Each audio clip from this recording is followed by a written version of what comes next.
Donc, comme je vous le disais, ce n'est pas une conclusion, c'est vraiment un moment, une ponctuation.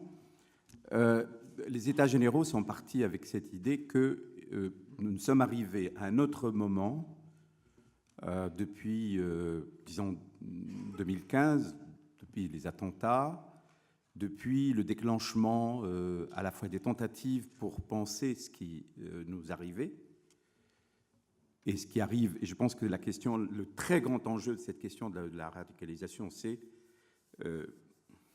l'impensable, au fond. C'est l'impensable. L'impensable qui nous est arrivé du fait que, voilà, des gens parmi nous qui sommes du même pays se sont mis à tuer, massacrer. D'abord les journalistes de Charlie Hebdo, ensuite d'autres massacres. Et que ça, c'est quelque chose qui était difficile à penser. Ensuite, ce qui est impensable, c'était quand quelqu'un se met à adopter des idées qui peuvent donner lieu à de la violence, est-ce qu'il va faire les actes ou pas? Et qui peut dire s'il peut le faire ou pas? Et là aussi, on est confronté à quelque chose qui est de l'ordre de l'impensable. Et je crois que le mot radicalisation, que je mets toujours sous réserve, moi, mais on l'utilise parce que c'est le mot qui s'est diffusé, qui s'est développé, je crois qu'il désigne on ne peut pas nommer ce qui est impensable, c'est très difficile. Et comme je le dis, je le répète, il n'y a aucun mot qui peut rejoindre cette chose qui a eu lieu, que nous continuons d'ailleurs à vivre et que beaucoup de nos concitoyens ont vécu dans leur vie, dans leur chair, des centaines et des centaines, 240 morts, enfin je ne sais plus quel est le chiffre exact parce que ça varie un peu, et puis des centaines de personnes qui ont été blessées, traumatisées, et que cette menace n'est pas finie, elle est là. Et que, donc, nous avons, depuis 3 ans, des gens, enfin tout le monde, moi-même, enfin beaucoup d'entre nous se sont exprimés sur ce qu'est la radicalisation.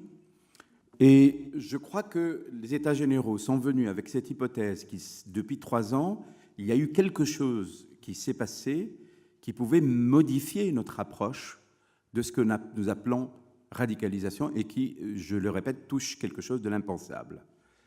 Et c'est pour ça que certains disent « mais ça n'existe pas ». La radicalisation, et d'autres qui disent mais non, ça existe, je l'ai touché, je l'ai vu. Voilà, on est devant cette extrémité, ces extrémités avec des nuances, et je crois que une des choses que l'extrémisme provoque, c'est aussi d'extrémiser la pensée un peu, et que justement, il nous faut la possibilité de ralentir cette extrémisation, de déplier, d'entrer dans des nuances, etc.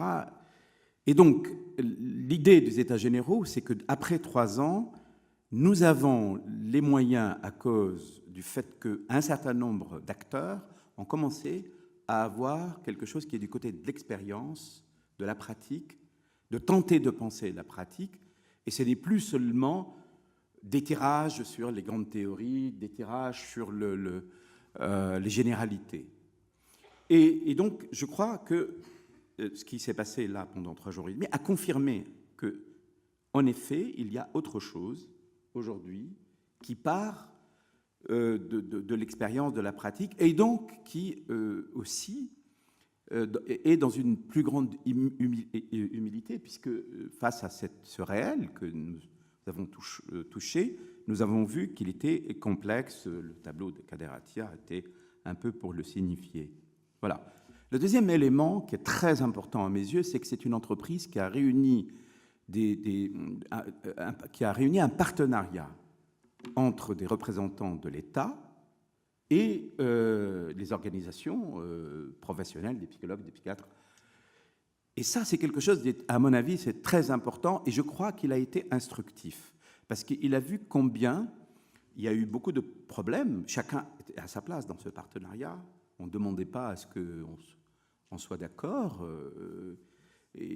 parce que nous n'avons pas la même mission, soigner des soignants et les représentants des autorités d'État, nous n'avons pas la même mission, mais on a vu la nécessité, enfin en tout cas c'est ça, c'était le but des États généraux, de se parler. Ce n'est pas possible. La question de la radicalisation ne peut pas être traitée par une partie de la société toute seule. Et s'il n'y a pas l'État dans une affaire comme ça, vous voyez ce qui aurait pu se passer. C'est quand même... Voilà. Et on voit dans des sociétés où l'État est défaillant, où l'État a disparu, bon... Donc, moi, j'ai eu tendance aussi un peu à ralentir, à leur demander de réfléchir un tout petit peu à certains collègues qui, bien sûr, il y a des problèmes, il y a des conflits, il y en a eu. Mais ce qu'on a entendu ici, vous avez vu que quand même du chemin a été fait. Ce qu'a dit la ministre de la Santé, ils ne contrevenaient en aucune manière à la position des soignants. Et ensuite, ce qu'on a entendu aujourd'hui avec le préfet ou avec le directeur de l'ARS, c'était plutôt, il y a un grand chemin qui a été fait, parce qu'on n'en est plus dans le moment de cette détresse aussi. Et que aussi, on a commencé à voir ce qu'est cette réalité de ce qu'on appelle la radicalisation. Donc, il était très important qu'il y ait cette discussion, échange avec... de part et d'autre avec les représentants de l'État. Et je remercie là vraiment beaucoup, aussi bien les organisations professionnelles qui nous ont accompagnés que le CIPDR et le ministère de la Solidarité et de la Santé. Ça a permis quand même de mener quelque chose qui est peut-être original, où chacun, d'un côté, nous, on ne discute pas tout seul. On a des interlocuteurs avec lesquels on a affaire tous les jours, et eux, de leur côté, aussi, ils peuvent peut-être voir avec un concentré très, très, très grand ce qui peut vraiment, ce que la société civile peut amener comme énergie de pensée pour ce qui nous arrive. Bon, voilà, ça c'est le but des États généraux. Je ne vais pas faire des conclusions lénifiantes. 2 ou 3 choses très rapides. Je crois que ce à quoi on est arrivé, c'est qu'on voit bien que ce qu'on appelle radicalisation apparaît comme un adjuvant à une série des problèmes qui sont les problèmes que nous rencontrons dans notre société et dans nos pratiques. Ça va de la jeune femme qui n'arrive pas à assumer son identité féminine et qui tout à coup, à travers la radicalisation ou même la tentative de s'en aller, pense pouvoir trouver une solution à cette féminité inaccessible. Le délinquant, on l'a vu, qui tout à coup trouve avec la radicalisation une sorte de mutation et peut-être même de continuer à être délinquant avec l'approbation d'une loi supérieure. On a vu toutes sortes de problèmes auxquels la radicalisation apparaît comme un adjuvant qui permet, dans l'esprit de ceux qui ont adopté cette conduite, leur permettrait, pour certains, de se faire entendre, d'autres de régler le problème qu'ils portaient, et pour d'autres de se venger et de détruire, parce qu'ils ont une haine contre la société dans laquelle ils ont vécu. Et donc, cet adjuvant, la radicalisation peut se coller à n'importe quel problème. C'est ça qu'on a vu aujourd'hui. Et c'est pour ça que, d'une certaine manière, ces États généraux reflétaient pratiquement, moi c'est une des choses qui m'a frappé, les problèmes de notre société, de ce à quoi on a affaire comme soignants. Et la palette est très très large. Donc la radicalisation vient comme adjuvant, et il a cette structure, je dirais, qu'on appelle le pharmacone, c'est-à-dire d'un côté poison, poison en tant que la menace, mais de l'autre côté qui apparaît pour ceux qui l'adoptent comme un traitement d'un problème. Et ça, c'est quelque chose qui s'est vraiment montré d'une manière très, très, très forte. D'autre part, il y avait eu quelque chose sur les traitements de ce qu'on appelle la radicalisation. Et là, c'était la parole aux dispositifs qui sont mis en place. Une chose très simple, moi, qui m'a attiré mon attention, c'est le fait que nous avons au départ donc cette espèce de concentré d'hommes, de femmes qui ont toutes sortes de problèmes. Et là, la radicalisation vient comme un adjuvant qui va créer un mélange. On peut voir la fonction de ce mélange par rapport à la question du symptôme qui nous intéresse. Et c'est très important, parce qu'il a une fonction par rapport au symptôme. Et les dispositifs ont consisté à déplier tous, à tenter de déplier ce qui était complètement plié, mélangé. Et c'est ça que je trouve absolument remarquable et qui est l'équivalent au transfert. Au fond, la psychothérapie institutionnelle, c'est cela aussi, c'est ouvrir des espaces pour que ce qui était complètement mélangé dans la confusion, puisse s'ouvrir et commencer à être traité. Et ça, c'est la caractéristique de tous les dispositifs. Et vous avez vu qu'on a fait appel à des gens qui n'ont pas la même orientation que nous sommes orientés par la psychanalyse, mais il y a eu l'ethnopsychiatrie, il y a eu Césure qui est d'une autre orientation, et d'autres. Et c'était très important de voir comment aussi d'autres que ceux qui sont de notre orientation, se base sur la question du transfert et la clinique, mais le transfert, c'est aussi ce dépliement, cette ouverture à la création en plusieurs espaces, c'est-à-dire d'ouvrir la psyché à pouvoir circuler pour pouvoir voir ce qui se passe d'une manière qui permet ensuite d'articuler les choses autrement. On a été même jusqu'à... quelqu'un nous a fait... Madame Diebold nous a fait entendre Mozart. C'était pour nous faire entendre quelque chose où il n'y avait pas que du sens. On aurait pu aussi entendre Verdi et la Traviata. Enfin bon, on aurait pu... Il y a de l'inaudible dans toutes ces histoires-là, et vraiment de l'insaisissable. Et encore, je reviens sur quelque chose que j'ai dit, c'est... Je pense vraiment qu'il y a quelque chose qui reste énigmatique dans la façon dont un homme, une femme s'engage dans quelque chose qui est du côté de la menace contre ses semblables. Toutes les explications, et parfois on a eu des cas qu'on a travaillés, etc. Et même après les avoir travaillés, arpenté tous les problèmes, toutes les questions, etc., il reste toujours une part énigmatique et d'inconnu qu'on ne peut pas régler. Mais ça ne peut pas autoriser à se dire, autoriser le non-savoir, quoi. Et je pense que avoir cette prudence de dire, bah oui, bah voilà, il y a une énigme dans le fait que quelqu'un décide d'en finir avec ses semblables, mais qu'il faut tout de même, quand même, que nous essayions, à travers un savoir récolté à partir de la pratique et non pas des théories, de voir comment on peut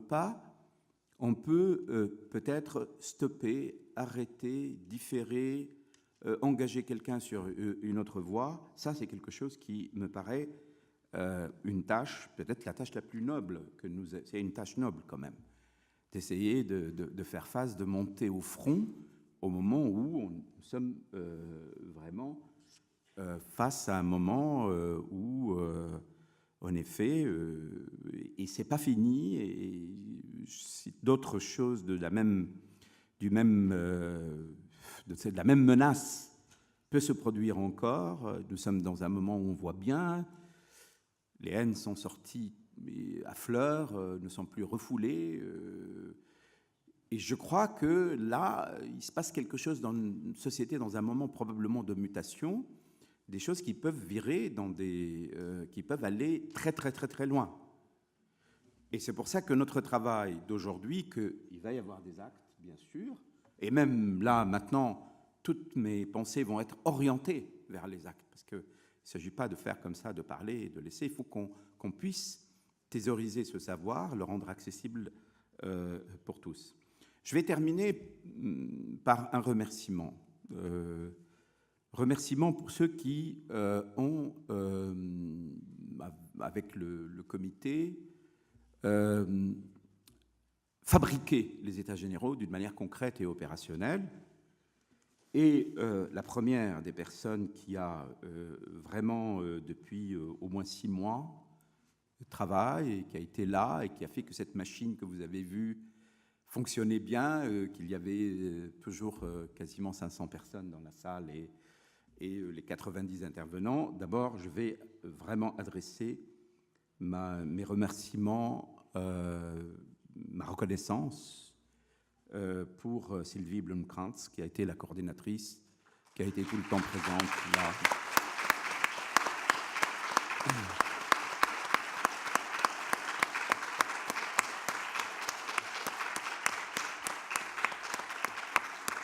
Sylvie, non seulement est une organisatrice hors pair, mais c'est quelqu'un qui a beaucoup de sang-froid. Et c'était vraiment nécessaire. D'abord pour l'organisation, mais avec moi aussi, puisque je me lève le matin et je lui dis, voilà, il y a ça à faire, et hop, et ça se met en route. Et je vous assure que c'était pas... voilà, elle a répondu à une grande exigence. Et je crois que vous avez constaté comment c'était très organisé, ça a bien marché. Elle n'était pas seule, elle avait avec elle Marjorie Larose-Mortier, qui est là, celle qui a joué la déesse du temps, là, qui a permis à ce que... Vous vous rendez compte, il y a plus de 90 interventions, il n'y a pas eu beaucoup de dérapage du temps. Très peu. Bon, le dispositif était... Et puis, bon, il y a tout un travail en amont pour avertir, etc. Et tout le monde s'est prêté. Et cette collaboration de tous a été formidable. C'est d'abord, d'habitude, dans nos domaines, on est très bavard. Et on n'arrive pas à s'arrêter. C'est les scientifiques savent, toc, puis ils savent vraiment s'arrêter, mais chez nous, c'est très bien. Et voilà, ça s'est produit. Le miracle a eu lieu. Je voudrais aussi remercier Olivier Sabag, qui est là.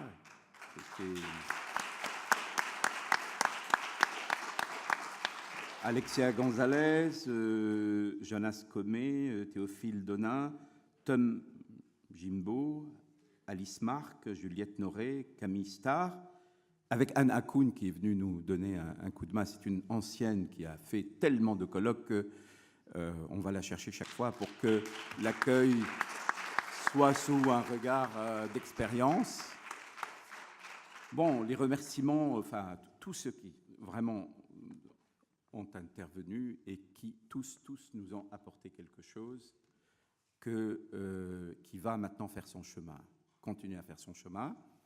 Alors, les éditeurs, je vous donne rendez-vous demain à 10h pour travailler. Merci beaucoup.